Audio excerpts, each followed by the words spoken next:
ये कहानी है जैक नामी एक आदमी की, जो कि एक कंप्यूटर इंजीनियर है और पता चला है कि एक एक्सीडेंट में उसने अपनी वाइफ के साथ अपनी दोनों टांगे भी खो दी। जिसके बाद से वो अपने डॉग के साथ अपने घर पर अकेला रहता था। जो डॉग अब बहुत बूढ़ा हो चुका है, वो अब चल भी नहीं पाता। उसकी हालत पर रहम खाते हुए जैक उसके बिस्किट्स में जहर मिला देता है ताकि वो आसानी से मर जाए, लेकिन उसको अपने डॉग से बहुत प्यार था, वो ये बिस्किट उसे खिला नहीं पाता। अब जैसा हम जानते हैं कि वो एक कंप्यूटर इंजीनियर है, इसीलिए वो बेसमेंट में हमेशा कंप्यूटर्स पर काम करता रहता था। और ऐसे ही एक दिन उसे अपने बेसमेंट में कुछ अजीब आवाजें सुनाई दी जो उसके साथ वाले घर से आ रही थी। वो स्टेथोस्कोप लगाकर उनकी बातें सुनने की कोशिश करता है, जो उसे काफी मशकूक लगती हैं। इसीलिए वो स्टेथोस्कोप को अपने कंप्यूटर के साथ अटैच कर लेता है ताकि उसको साथ वाले घर में होने वाली सभी बातें साफ साफ सुनाई दे सकें। लेकिन ये काम करने के बावजूद भी उसे आवाजें क्लियर सुनाई नहीं दे रही थी। इसीलिए उन सब लोगों के घर से जाने के बाद रात में वो दीवार में एक छोटा सा सुराख करके वहाँ एक कैमरा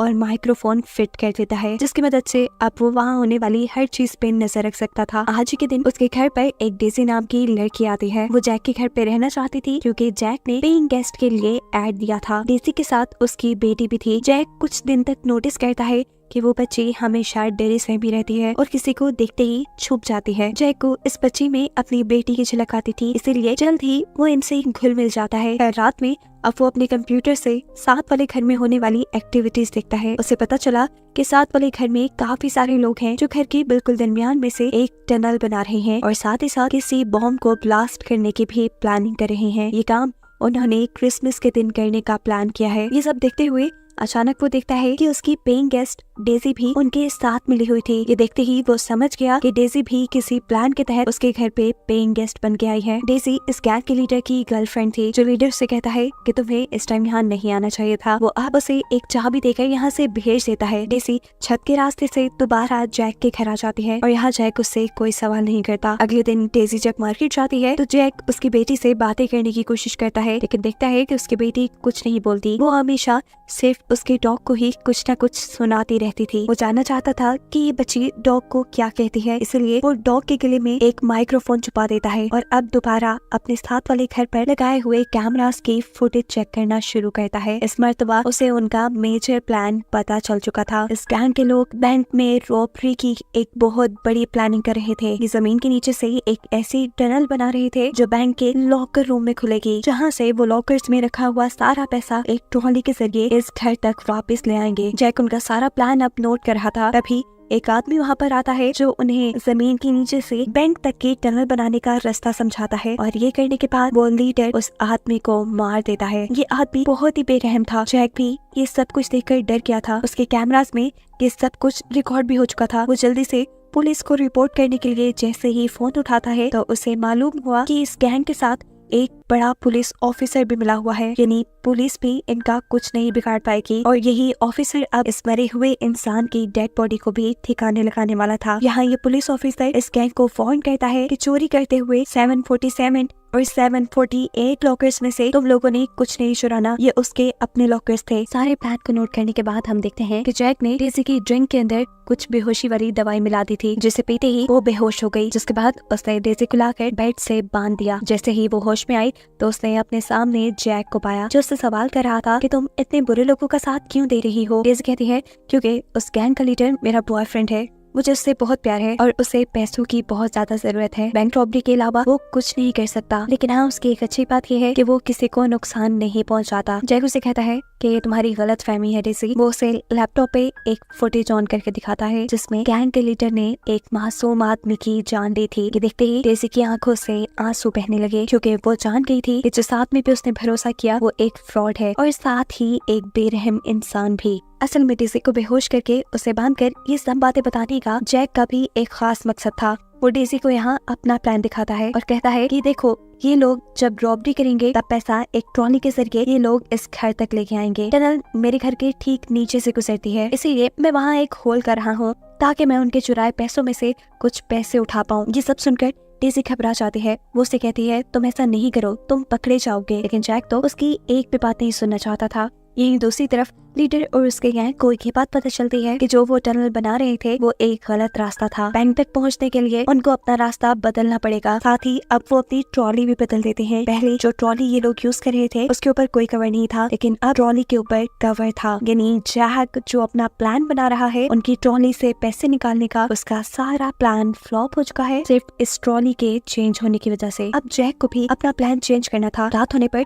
वो चुपके से अपने घर में बनाए हुए होल की मदद से टनल के अंदर जाता है। टनल को अच्छी तरह चेक करने पे उसे वहाँ एक पानी वाला पाइप दिखता है जिसकी वो मेजरमेंट ले लेता है। अभी वो यही काम कर ही रहा था कि उसे टनल में कुछ हलचल महसूस होती है। यहाँ लीडर और उसका एक आदमी आ रहा था। वो जल्दी से छुप जाता है और उनके जाने के बाद फौरन अपने घर वापस आ जाता है। घर आने पे उसने देखा कि उसके घर डेज़ी की बेटी नहीं थी। वो पूरे घर में उसे ढूंढने लग जाता है और तभी कैमरास में उसकी नजर पड़ती है साथ वाले घर पे। वो देखता है कि डेज़ी की बेटी अकेले वहाँ थी, लेकिन शुक्र ये था कि फिलहाल वहाँ कोई गैंग का बंदा नहीं था। डेज़ी की बेटी यहाँ एक आदमी की घड़ी उठा लेती है और इतने में ही गैंग के लोग भी यहाँ आ जाते हैं, जिन्हें देखते ही वो डर कर सीढ़ियों के नीचे छुप जाती है। जैक दिखता है कि इस टाइम वही पुलिस ऑफिसर जो इनके साथ मिला हुआ है वो यहाँ आया था। वो उनको कुछ ऐसे लॉकर्स के नंबर देता है जिनको खोलने पे सिक्योरिटी अलार्म बच जाएगा। यानी जाहिर सी बात है उन्हें वो लॉकर्स खोलना मना है। साथ ही वो उन्हें एक ऐसे स्पेशल लॉकर का नंबर बताता है जिनमें से खुफिया फाइल्स इन्हें पुलिस ऑफिसर के लिए चुरा के लानी थी।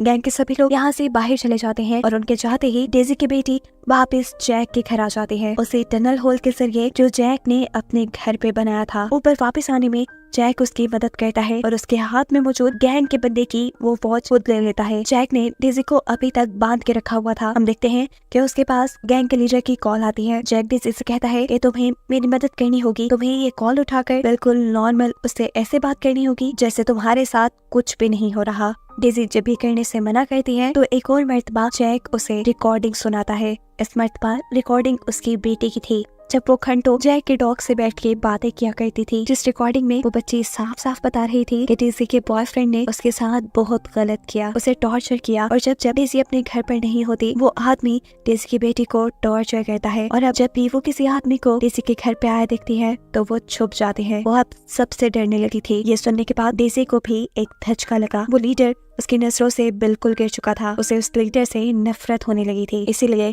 अब वो जैक की मदद करने को तैयार हो जाती है। वो लीडर का फोन रिसीव करती है और उससे ऐसे बात करती है जैसे कुछ हुआ ही ना हो। फाइनली क्रिसमस का भी दिन आ जाता है जिस दिन इन्हें रॉबरी करनी थी, अपना प्लान अंजाम तक पहुंचाना था। ये रॉबर्स टनल के अंदर एक बॉम्ब लगा देते हैं जिसकी मदद से लॉकर रूम के अंदर भी एक सुराख हो जाएगा और ये लोग लॉकर रूम में पहुंच पाएंगे। इससे पहले कि ये रॉबर्स उस बॉम्ब को ब्लास्ट करते, हम देखते हैं कि जैक पहले से ही इस टनल के अंदर बॉम्ब आने का इंतजार कर रहा था। वो बॉम्ब को उठाकर इस टनल के अंदर से गुजरने वाली पाइपलाइन के साथ अटैच कर देता है और खुद जल्दी से टनल के अंदर से ही बैंक के लॉकर रूम तक पहुंचकर उसका फ्लोर तोड़ देता है। ऐसे अब उसके सामने सारे लॉकर्स थे। वो जल्दी जल्दी पुलिस ऑफिसर के लॉकर में से पैसा इकट्ठा करता है, जिन लॉकर्स में से पुलिस ऑफिसर्स ने रॉबर को पैसा चोरी करने के लिए मना किया था। ये काम करने के बाद वो जल्दी जल्दी अपने घर वापस आ चुका था इससे पहले कि रॉबर्स बॉम्ब को ब्लास्ट कर दे। बॉम्ब के ब्लास्ट होते ही टनल के अंदर आहिस्ता आहिस्ता पानी भरना शुरू हो जाता है। खैर हम देखते हैं कि यहाँ रॉबर्स भी अब लॉकर रूम तक पहुंच गए हैं इसी टनल के जरिए। वो लॉकर से सारे पैसे निकालकर उस ट्रॉली में रख देते हैं, जिस ट्रॉली को दूसरी तरफ से रस्सी से लीडर ने पकड़ा हुआ था। अब पैसे तो लीडर के हाथ लग चुके थे इससे पहले कि उसके बाकी साथी टनल के जरिए वापस बाहर निकल पाते। इस टनल में पानी बहुत ज्यादा भर चुका था। आहिस्ता आहिस्ता ये पानी लॉकर रूम में भी भरना शुरू हो जाता है और मजबूरन अपनी जान बचाने के लिए ये रॉबर्स और लॉकर्स को खोलते हैं, जिनको खोलने पर अलार्म बजना शुरू हो जाता है। वो जानते थे कि अलार्म बजने पे यहाँ पुलिस आ जाएगी और उनकी जान बच जाएगी। यहाँ जैक के घर के बिल्कुल नीचे रॉबर्स की एक साथी जोर जोर से अपनी जान बचाने के लिए चिल्ला रही थी। जैक उसे बचाना चाहता था लेकिन वो जैक को देखकर और जोर जोर से चिल्लाना शुरू कर देती है और मजबूरन जैक अपने घर के ऊपर बनी हुई इस टनल के दरवाजे को बंद कर देता है और ऐसे वो लड़की भी मारी जाती है। हम देखते हैं कि बैंक के बाहर पुलिस आ चुकी थी। बैंक के थोड़ी ही दूरी पे जैक का घर था। जैक बाहर निकलकर पुलिस को बताता है कि उसके घर में अजीब तरीके से पानी भर रहा है। पुलिस के साथ वो पुलिस ऑफिसर भी था जो रॉबर्स के साथ मिला हुआ था।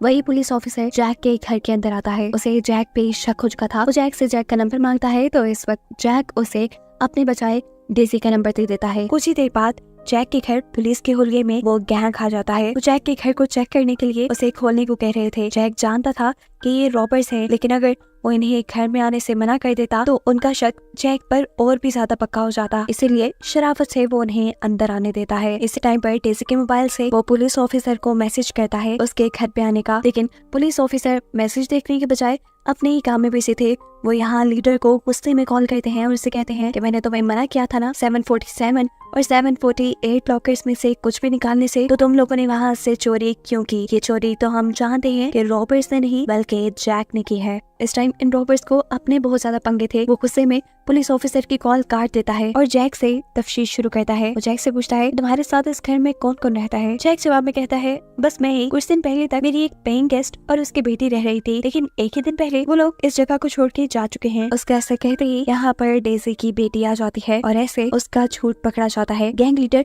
उठ के उसके घर की तलाशी लेता है जहाँ उसे डेजी भी मिल जाती है, लेकिन बेहोश हालत में। उसे जैक ने ही बेहोश किया हुआ था। अब तो बस समझो कि जैक की जान गई। गुस्से में वो जैक की व्हीलचेयर को टांग मारता है और जैक जमीन पे गिर जाता है। ये सभी रॉबर्स अब मिलकर उसे पीटने लग गए थे। इसी सब के दरमियान हम देखते हैं कि डेजी के नंबर पे पुलिस ऑफिसर की कॉल आती है। डेजी के नंबर से जैक ने जो उसे मैसेज किया था उसके रिप्लाई में लीडर जैसे ही कॉल रिसीव करता है तो पुलिस ऑफिसर दूसरी तरफ से कह रहा था कि मैं तुम्हारे घर के बाहर खड़ा हूँ। ये बात सुनते ही ये लोग घर का दरवाजा खोल देते हैं और जल्दी से पुलिस ऑफिसर को घर के अंदर कर लेते हैं। और इस टाइम पे लीडर को लगता है कि पुलिस ऑफिसर और ये सब लोग एक साथ मिले हुए हैं और ये लीडर को धोखा दे रहे हैं। अपने इस बात की तस्दीक करने के लिए वो पुलिस ऑफिसर की जब पिटाई करता है तो पुलिस ऑफिसर उसे बता देता है कि ये नंबर तो उसे जैक ने दिया था। गुस्से में अब लीडर जैक को मारने लग जाता है और जैक अपने आप को बचाने के लिए कहता है कि ये सब प्लानिंग तो तुम्हारे साथ ही की थी, वही मुझे तुम्हारी सीक्रेट बातें बताता था और वही तुम्हारी की हुई रॉबरी में से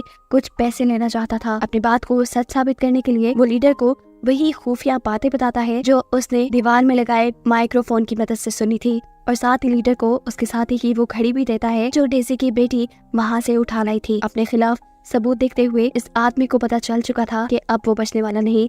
लीडर उसे गद्दारी के लिए मार ही देगा, उस गद्दारी के लिए जो उसने की भी नहीं। उसके जहन में यही आया कि अपनी जान बचानी है तो इन्हीं को मार डालो। वो अपनी गन निकाल के यहाँ धड़ाधड़ गोलियां चलाना शुरू कर देता है जिसमें लीडर के भाई और इनकी एक साथी की मौत हो जाती है। लीडर अपने मरे हुए भाई को देखकर बिल्कुल टूट चुका था। वो उसकी लाश को अपने गले में लिए जोर जोर से रो रहा था और तभी हम देखते हैं कि यहाँ डेजी आ गई है जिसे अब होश आ गया था। लीडर पर तो उससे पहले ही बहुत गुस्सा था और यहाँ खून खराबे का माहौल देखते हुए वो गुस्से में गन उठाकर लीडर को बेदर्दी से मार देती है। ऐसे अपना और अपनी बेटी का सारा बदला उसने पूरा कर लिया। यहाँ पर 3 से ज्यादा कत्ल हो गए थे। इस सब में जैक भी फंस सकता था और ये पुलिस ऑफिसर भी। पुलिस ऑफिसर उसे कहता है कि मैं इन बॉडीज को यहाँ से छुपाने में तुम्हारी मदद करूंगा, लेकिन इसके बदले में तुमने जो मेरे पैसे बैंक लॉकर से चुराए हैं तो मुझे वापस कर दो। वो इन सारी डेड बॉडीज को उठाकर अपनी गाड़ी की डिक्की में बिठाल देता है और जब दोबारा जैक से पैसे मांगता है तो जैक उसे पैसे देने से इनकार कर चुका है और उल्टा पुलिस ऑफिसर को ही ब्लैकमेल करना शुरू करता है। वो वीडियो फुटेज दिखाकर जिसमें साफ साफ नजर आ रहा था